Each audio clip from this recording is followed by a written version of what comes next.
The Ruger 1022 is one of the best-selling rifles of all time. It's known to be super reliable and require very little maintenance to keep it going. But with that said, it is still really important to clean it out after every use. So today, I'm going to give you the most comprehensive Ruger 1022 cleaning video ever made. Not only am I going to show you how to clean out the gun itself, but I'm also going to dive into the guts of the trigger assembly, and going against Ruger's advice, we're going to disassemble and clean out the magazine. To start with, let's take a quick look at all the tools and products you're going to see me use throughout the video. I'm going to use a torque wrench with a slotted screwdriver bit, a 9/64 inch Allen wrench, a hammer and a punch, or just your Allen wrench, some gun cleaning patches, or an old chopped up cotton t-shirt, a toothbrush, some Q-tips and toothpicks, a bore snake for a .22 caliber rifle, some G96, which is basically a solvent oil mixture in one can, some water, soap, paper towel, and an air compressor. If you don't have one, you should get one. They're relatively cheap and they're super useful. The first thing we're going to do is check to make sure the gun's empty. Then we're going to release the magazine by pushing the magazine release lever forwards, and you can set it aside. Using your screwdriver or torque wrench, you can loosen the takedown screw on the stock of the gun. Just loosen it until it rattles. That means it's detached itself from the receiver. Then you can loosen the barrel band screw and slide it off the end of the gun. Play around with the safety until you can get it to sit in a centered position. Then you should easily be able to remove the receiver and barrel from the stock of the gun. With the stock set aside, you can take your hammer and tap out the bolt stop pin along with the two receiver pins. Then you can remove your trigger assembly and set it aside. Pull the bolt handle back until it bottoms out on the receiver. Then you can wiggle the bolt around until it falls out. Remove the bolt handle recoil spring assembly and set both aside. There's no need to remove the barrel or scope from the gun unless you're going to replace them, so this is as far as we're going to take the main disassembly. I'm going to start by cleaning off the bolt. Take a cotton patch and lightly soak it down with some G96. Then use this to wipe the bolt clean. Usually this is all it should take. If you find the firing pins getting sticky, you can flood the firing pin slot with some G96, and then follow it up with your air compressor. The exact same thing can be done with the extractor. The bolt handle recoil spring assembly can be cleaned in the exact same way. Just make sure you pay special attention to the area underneath the spring, as that's where most of the dirt collects. I'm going to use a toothbrush and some of our G96 to loosen up all the powder residue inside the receiver.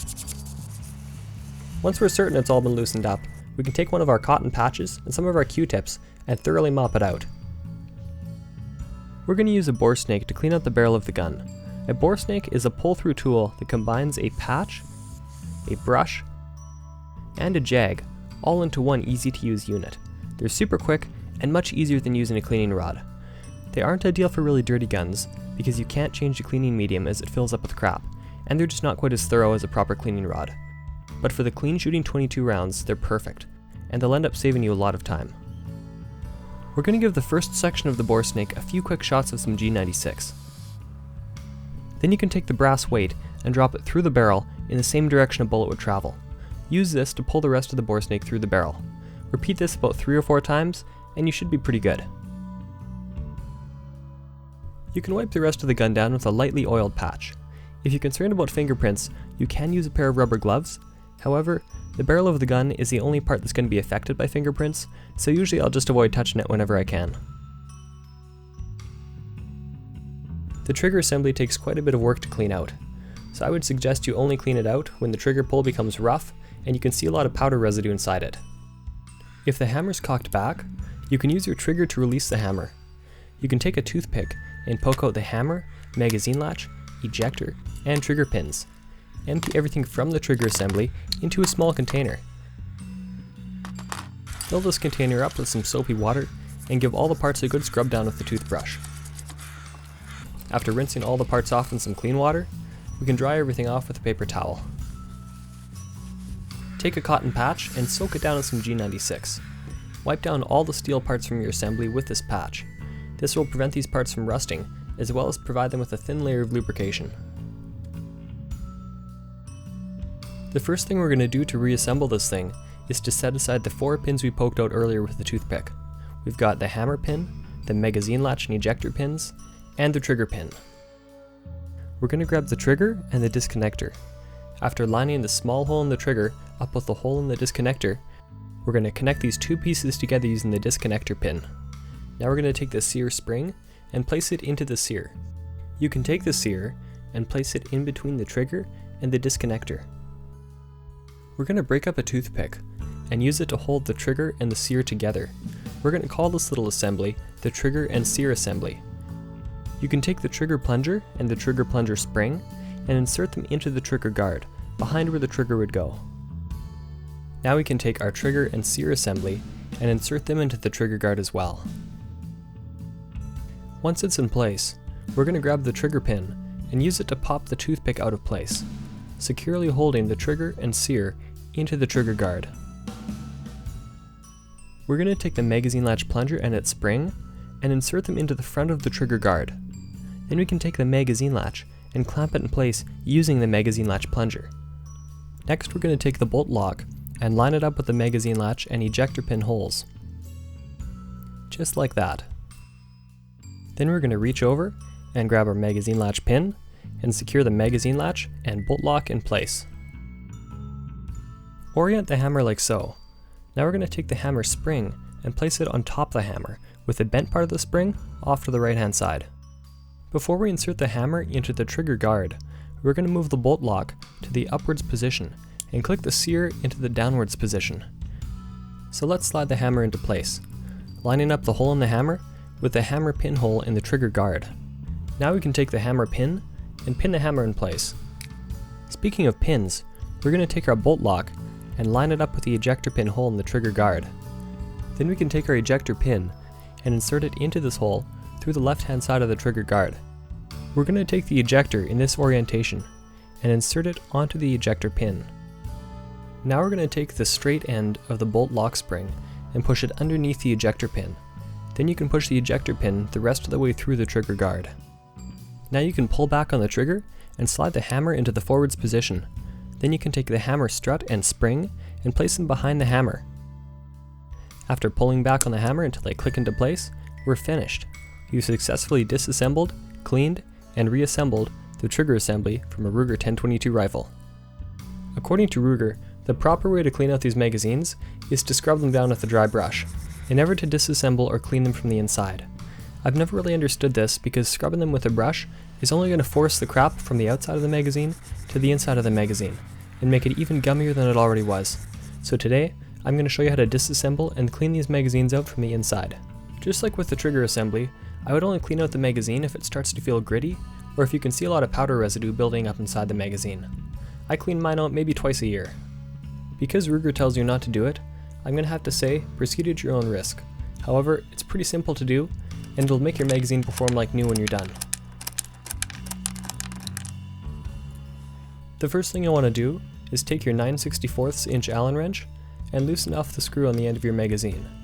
Make sure you keep a couple fingers over the cap nut when you do so, because it's tensioned with a spring, so if it pops out you're not expecting it, it'll go bouncing all over the ground and can easily get lost. So to remove the cap nut, push on it using the screw, and catch it with a couple fingers. All you have to do now is pull out all the rest of the magazine parts, throw them in a container of soapy water, and give them a good scrub down with a toothbrush. You can wash them off in some clean water, and dry them off with a bit of paper towel. Now before we go ahead and reassemble everything, we're going to spray down a cotton patch with some G96, then wipe down all the steel parts with this patch. This will prevent them from rusting, and also provide them with a light layer of lubrication. It's also not a bad idea to apply some G96 to the spring inside the magazine rotor. Then you can use an air compressor to blast out the excess G96. To reassemble things, we're going to start with the magazine throat. You'll notice there's a small knob and a large knob on this piece. We're going to stick the large knob into the magazine shell, and then follow it up with the orange magazine rotor. Then you can cover everything up with a magazine cap. If you look closely at the magazine cap nut, you'll notice there's a small hole in it. You can insert the spring into this hole, and then give it a gentle twist clockwise until the magazine rotor hangs up on the magazine throat. The next step is crucial if you want your magazine to function properly, so make sure you follow these instructions to a T. We're going to grab the cap nut and rotate it 8 notches clockwise to tension the spring. 1, 2, 3, 4, 5, 6, 7, and 8. Then you can push the cap nut back in place and reinstall the screw. Now, you've successfully disassembled, cleaned, and reassembled a Ruger 1022 magazine. It's not a bad idea to load the magazine up with a few shells and then try manually ejecting them, just to make sure the magazine works alright. This one looks pretty good. With everything cleaned off, it's time to start reassembly. Place the bolt handle recoil spring in the receiver of the gun. Pull back on the bolt handle until it bottoms out on the spring. Place the bolt handle on top of this and push down on it. Slide the bolt handle forwards until they click into place. Take the trigger assembly and pull the hammer back, seat the ejector, and move the bolt lock to the downwards position. Then you can install the trigger assembly using the 2 receiver pins. You can also reinstall the bolt stop pin. Just like before, we're going to center the safety and then slide the receiver and barrel back into the stock. I'm going to tension my torque wrench to about 13 inch-pounds and then reinstall the barrel band. After adjusting the torque wrench to about 20 inch-pounds, I'm going to tighten up the takedown screw. After installing the magazine, you're finished. Well, my hope is that you can take something from this video and apply it to your own cleaning routine and help prolong the life of your gun. But with that said, stay safe, have fun, and thanks for watching.